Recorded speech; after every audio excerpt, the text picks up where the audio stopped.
Magandang umaga.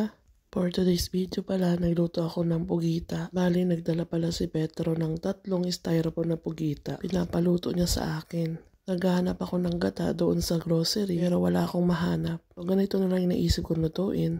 So ito pala yung 3 styro na maliliit na pugita. Maliliit pa yung pugita, hindi katulad ng ibang mga nabibili namin na malalaki. Kasi tuwing bumibili yan si Petro, yung malalaking pugita ay inilalagay lang namin sa oven. Nung nakaraan naman yung bili, pinirito ko lang. So para naman maiba ang lasa, ganito ang naisipang luto. Ang kagandahan lang dito may Angel ay ano na siya, malinis. Sobrang liit lang ng presyo na nabili niya ito. Nakasale po kasi yan. Alam ko naman na na-miss niyo na ang aking cooking video. So simulan na natin ulit.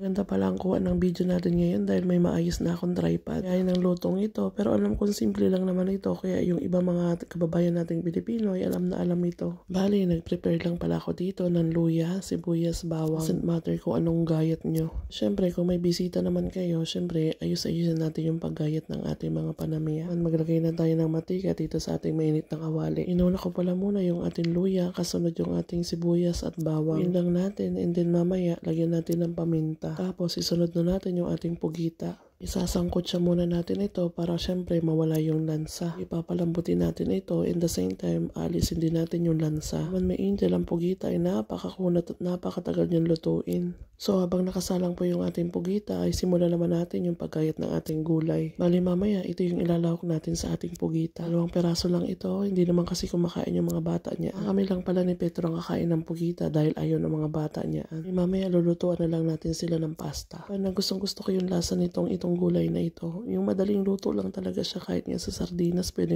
na. Hopefully magustuhan ito ni Petro kasi nga bago ito sa kanyang panlasa. Naman bisitahin muna natin yung ating nakasalang. Kasi alam nyo na ang ating pugita ay mamaya magtutubig yan. So i-check muna natin kung kamusta na. Yan may tubig-tubig pa siya. May lalagyan naman natin siya ng lemon. Lalagay po pala ako ng lemon para syempre matanggal po talaga yung lansa niya. At medyo maasim-asim. Bali, 1 lemon lang naman po yung aking nilagay. So, may Angel, pag nawala na talaga yung sabaw niyan, ay aahunin na natin. Siyempre, check muna natin kung malambot na ba yung pugita. Kanina po talaga para siyang bubble gum. Sobra po ang kunat.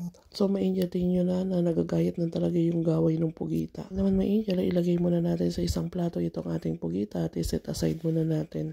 Kung tutuusin may Angel, pwede nyo na itong gawing ulam o pwede nyo nang papakin at kainin. Malambot na siya ay malasa na po siya. Pwede nyo nang iulam sa kanin. Siyempre, may naisip akong ibang luto. Kaya ganito yung gagawin natin. So, bali, kung saan ako nagluto kanina ng pugita, doon na rin ako nag-isa. Naglagay lang ako ng bawang, sibuyas at saka kaunting paminta. Tapos naman noon ay nilagay ulit natin yung ating pugita.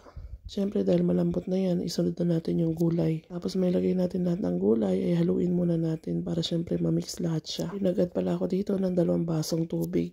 2 baso lang may Angel, kapihan pala para siyempre hindi masyadong maluto yan. Yung gulay kasi may Angel, madali yan maluto. Wala naman po akong siling haba na berde. Ito na lang yung nilagay ko dahil yun yung available sa aming ref. Para natin yan na ilagay lahat ay atin ulit siyang takpan. Katapos po pala ng 3 minuto ay maglagay naman tayo ng cooking cream. Bali ito pala yung hinalili ko doon sa gata. Dahil wala naman ako makita ang gata ng nyog, ito na lang yung nilagay ko. Napakasarap po niya may Angel, sobra. Siya nagkakalayo doon sa gata ng nyog. Bali may Angel, meron po pala kaming bago ditong blender para sa mga gulay. Bali may Angel, gagawa naman po ako ng pasta sauce dito sa kakainin ng mga bagay. Lang ko dyan ng sibuyas, bawang at kamatis. Lagyan ko pala yan may Angel ng kaunting karot. So yung may Angel, nakarating na pala si Petro at nakakain na rin po siya. Tingnan nyo naman kung ilang peraso na lang yung akin niluto kanina. Napakadami niyan, diba? Sa inyo magugustuhan niya ni Petro.